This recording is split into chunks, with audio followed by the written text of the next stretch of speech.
the procedures, the structures, the systems upon which the economy of God is administered and legislated on the earth. Let me explain to you. In this nation, if you drink and you are driving, policeman doesn't do anything to you. There is an economy in this nation.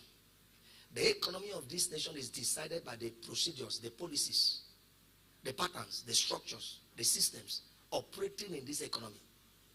And so, it decides the outcomes of this economy. Now, when you move to US, you can't drink and drive. You know your driving license can be withdrawn, and you will not have it for the next 3 years. In this our economy, if road safety collects your driving license, there are some people that don't even have driving license. They don't care. They always go back to that place and collect 2 weeks. When 2 weeks expires, they give collect on that 2 weeks. When that 2 weeks expires, they collect on that 2 weeks. They don't care to have driving license. And so, the economy of this nation, the expression of the riches, expression of the stewardship of this nation is tied to the policies, the procedures, the structures, the systems of this very nation. And so when you move from one economy to another economy and you see things are doing well, like now the difference between us and US and Canada is the divine order there, or the order in that city. There is nothing so special about them. If we can bring that order to this place, we will also have the effects. And so the kingdom has an order. And as long as you are not operating in that order, you will not be in the economy of the kingdom. While you should be expressing the economy of the kingdom. But you'll not be there. You'll be saying, I'm a child of God, I'm a citizen of heaven, I'm a kingdom diplomat. But we are wondering why your economy looks different. Economy is not just about the money.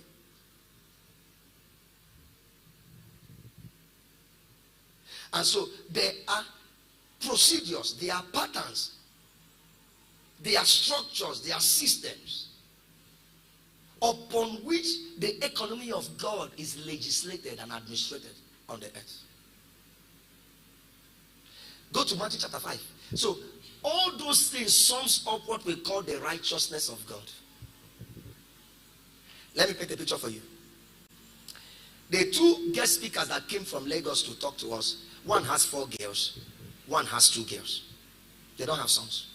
Now, when one of them was speaking, Pastor Yemi, now 2 of them blessed my life so much, and I had the privilege to be talking to 2 of them in the same environment. I didn't care about one, because in my work and in my patterns, on my pathway to what I want to express, he has no place in it. So there is no need to try to develop relationship with him. There's no need. Even if he gives me his number, I will not do anything with it.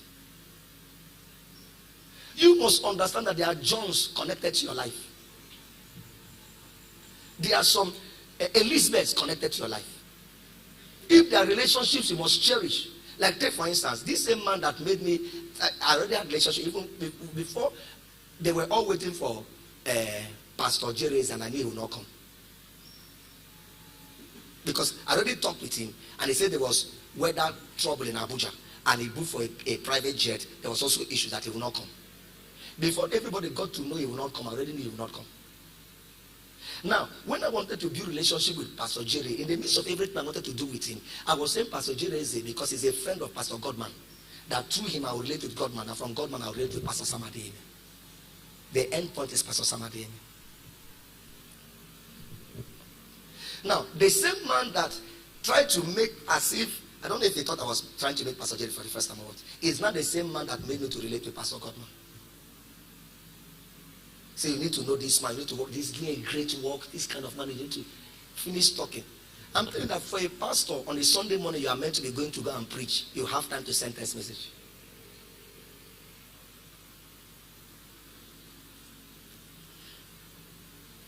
Live a life that is in order. You can't marry anybody. You can't do business with anybody.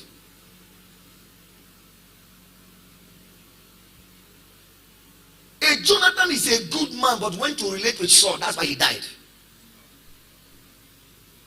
So when you see a Saul marked X, you stay away from the Saul and be observing. If mercy prevails over him, then you can do something with the person.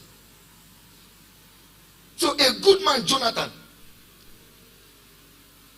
he even knew the kingdom would be taken away from Saul. He knew. He even told David.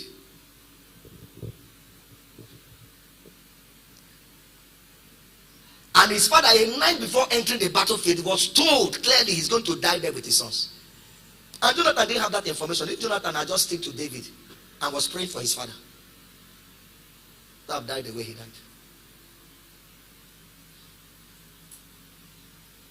That's why this man, Reuben, no, not Reuben now, is Reuben now.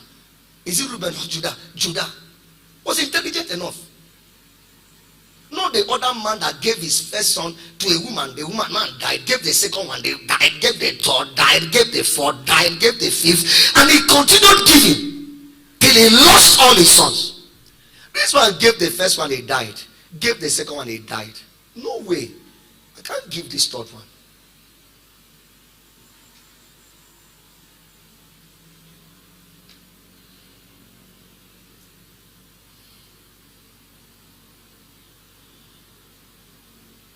So I will say it again.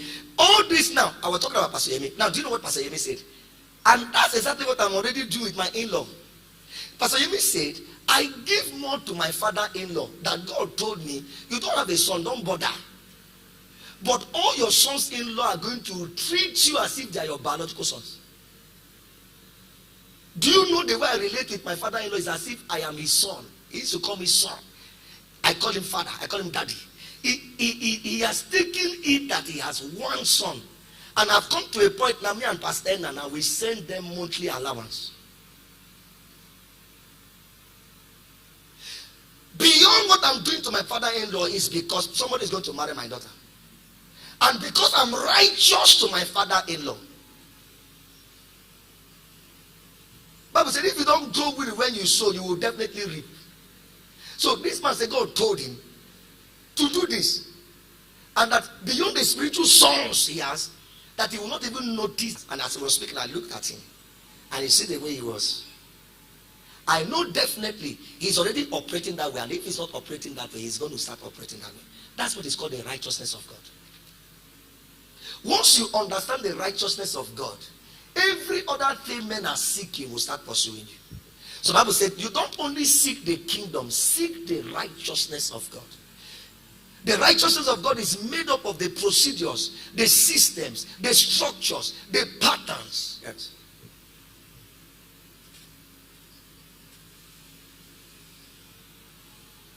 You want to pay bright price and it's over. Anything you do, you think that you are doing somebody a favor. Why are you always talking about the problems of your father's house? I was the poorest when I came. They know my stand now. So I have two biological fathers blessing me. 1 Chronicles chapter 15. And so even if God is with you and you don't understand the divine order of God, you will be resisted. 1 Chronicles 15 verse 13. And so David wanted to bring in God's glory into a city, bring in God's glory into his family, bring in God's glory into a place. God really wanted that glory to come in because David actually said in the days of Saul, he didn't care about the glory. He didn't care about the ark. And when David said that, God was excited, consulted the elders. But their problem is they did not go to seek the divine order by which the ark should be brought in. And you know what happened? Somebody died for it. And they even went and bought oxen and a cart that has not been driven by anybody. Powerful. It looks better. But the order of God is that it's men that shall carry his glory, not animals. And so God resisted them. Like take for instance, Moses did not know that the rock that was following them was Christ. And that rock needs to be struck only once. Because Christ does not need to die 2 times. And so when you struck it once and water came at the other time, be speaking. But he now went and struck it the second time. He messed up the pattern of heaven. The pattern of heaven is that Christ will die once. And Moses said Christ will die 2 times. God got so angry and said, you will not come in. Nathan, Moses went to plead with him and said, please, can you? He said, don't mention it again. Because you spoiled my pattern. Now, if Moses did not strike it the second time, in the New Testament, what you will now hear is, didn't you know Moses struck? He spoiled everything. The Amalekites have contended with Israel, and in the days of Joshua spoke to the son, and the son will stand and they dealt with them. But God said, I'm raising an oath here. I'm going to finish the Amalekites. And do you know what? The day God wanted that pattern to be fulfilled, he sent Saul. And Saul went bringing sacrifice back. He messed up everything. Do you know what? God did not only reject Saul, and Amalekite killed Saul.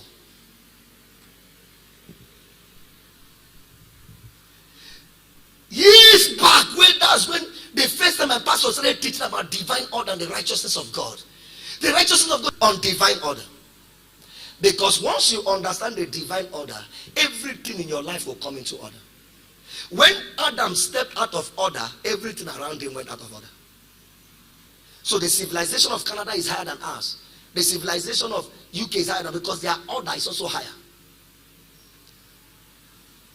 So we call the thing we call the civilization of the people.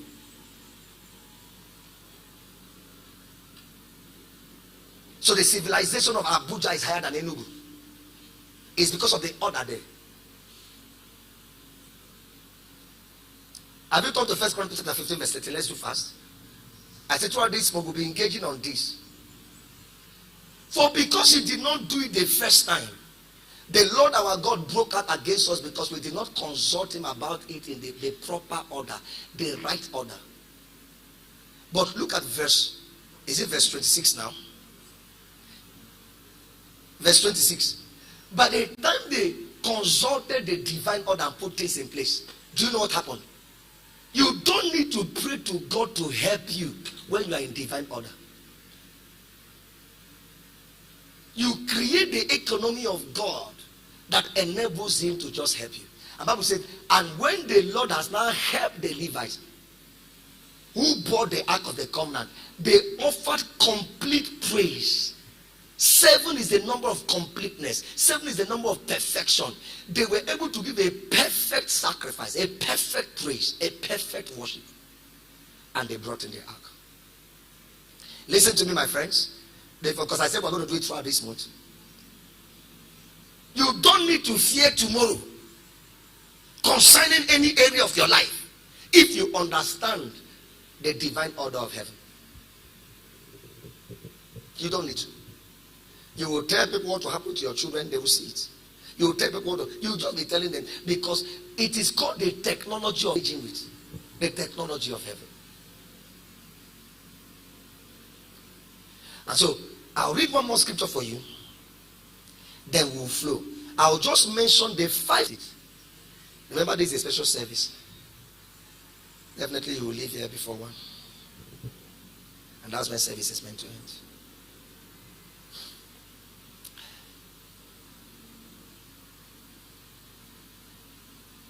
First Corinthians chapter 14 verse 40. Excellence is not necessarily that you know how to dress up well. Though the expression of excellence is the level of order in that place. Bible said, and Bathsheba came into the palace of Solomon. The way the ushers were standing, the way the seats were arranged, the way everything was so in order, she lost her breath. What she saw was what? To say that Jesus had a more excellent ministry than the ministry of the Levites. Don't think they were saying that if you come into the venue. But what they were saying is that when you come close to Jesus, the order, the patterns, the procedures he was following produced a high. So the house Moses built. Every man will build a house. And the glory of a man is tied to the glory of his greater excellence. First Corinthians chapter 14 verse 40. Let all things be done decently and in order. All things. All things. All things. So one needs to begin to ask himself, what is the divine order for marriage? What is the divine order for business? What is the divine order for relationship? What is because all things has to be done in order.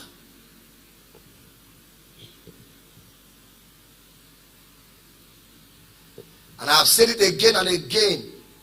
There are 5 major areas of your life.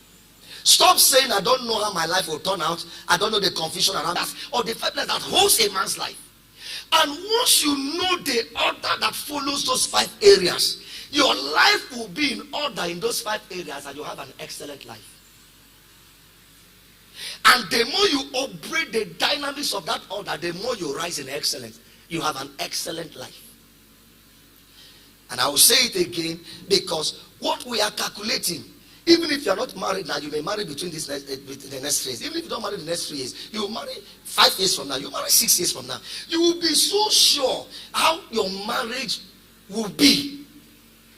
You will not be hoping, you will not be thinking of the things that is happening in other people's marriage and comparing that maybe that's what will happen to your marriage, the down tone of things.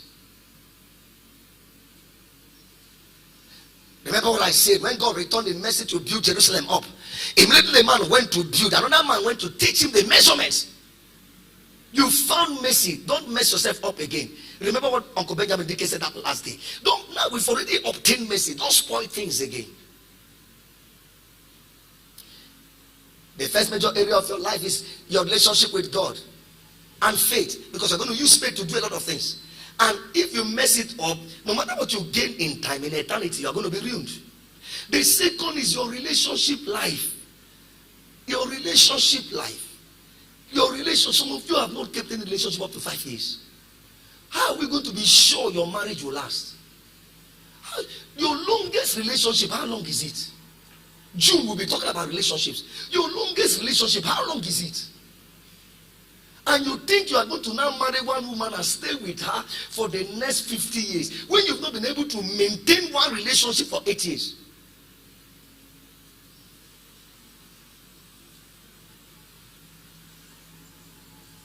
Your relationship life, connecting to your marriage, your family, and every other person you engage with, your boss and all that, your pastors, the relationships around you. The third is what I say. Bible says, whatever a man finds to do, God does not stop you from doing anything you want to do. You can develop dreams for yourself. You can sit down and decide to build school. God will not say don't build school. But there are core things that God has called you to do. The third is your destiny, the purpose for which you were born. You must discover what it is, that which He formed you for from your mother's womb. Then the fourth is the work of your hand. Work of your hand can come out of opportunities in your neighborhood. That's what we are trying to teach you. You can see a need in this city and develop a product to meet that need. Develop a service to meet that need. Devil will not be angry with you if you don't. But you will meet needs and get some money in return or other benefits. That's what we call career. That's what we call business. That's what we call vocation. Then the fifth is financial life. Because you can even have a business and be poor. You can have a career and be poor. Now, if these 5 areas of your life is in place and you keep your health in order, you will have an excellent life. It is disorder and confusion in the expressions of your life. And for every area, say, let all things be done orderly. For every of this area of your life, there is divine order required for them. And once you operate by those divine order, what you are going to have is excellence in that area of your life.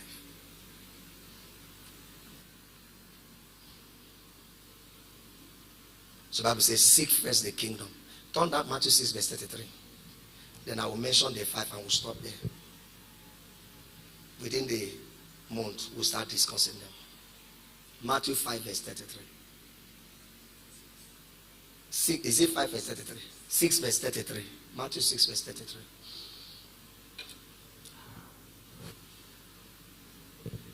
Please project it. He says, seek first. But seek first. He was talking about people worrying what to eat, what to wear, how to do things and that. But he said, should. They are wondering. Two principal things are required. Not just seeking the kingdom of God. And when we talk about seeking the kingdom of God, we are talking about seeking God and the advancement of the kingdom. Advancement of the business of the kingdom. Advancement of the things that connect to the kingdom. But in answer, the second thing you need to seek is his righteousness. The totality of the divine order. So I was reading this in NIV when Jesus came to meet John the Baptist. And John the Baptist said, no, I cannot baptize you. I'm higher than you. You are higher than me. He said, suffer it to be, because all things must be done rightly. That is divine order. All things must be done rightly. Suffer it to be. They fast. They join one department, do one or two. But they don't seek out the righteousness of God. Yet it is seeking the kingdom and his righteousness that positions you that every other thing. Show it. That means any other thing people are looking for that you need. Because it's not everything people are looking for that you really need. Every other thing that people are looking for that you need is not you that will be adding it to yourself. It will be added to you. But your problem is you are going up and down trying to add these things to yourself while it's not your. The Jews seek God. The Jews love God. The Jews pursue God. But they did not submit to the righteousness of God, which is to believe in Jesus. And so they could not attain what they are looking for. We that are Gentiles that were not even seeking God, we submitted to the righteousness of God. That is why the ones that understand this, they may not look so spiritual as this, but they are more successful. I have seen it again and again. Again and again and again. Because, let me show you what it means. You can do sacrifice without obedience. But in obedience, there's sacrifice. So, many are saying, I'm sacrificing this, but they are so disobedient to all the righteousness of God. Just obeying the righteousness of God, in it are locked up certain expressions that finally it's higher than morality. This is the summation of divine order.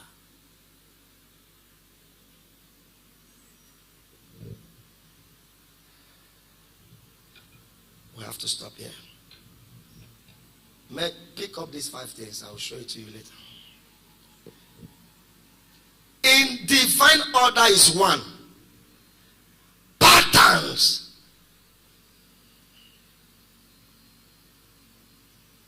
Patterns.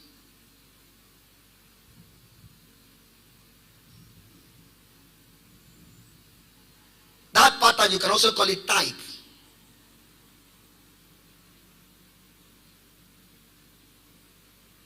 So yesterday I was discussing with Pastor Ihanachom, and I told him we are entering 11 cities, and that we are targeting that by 2023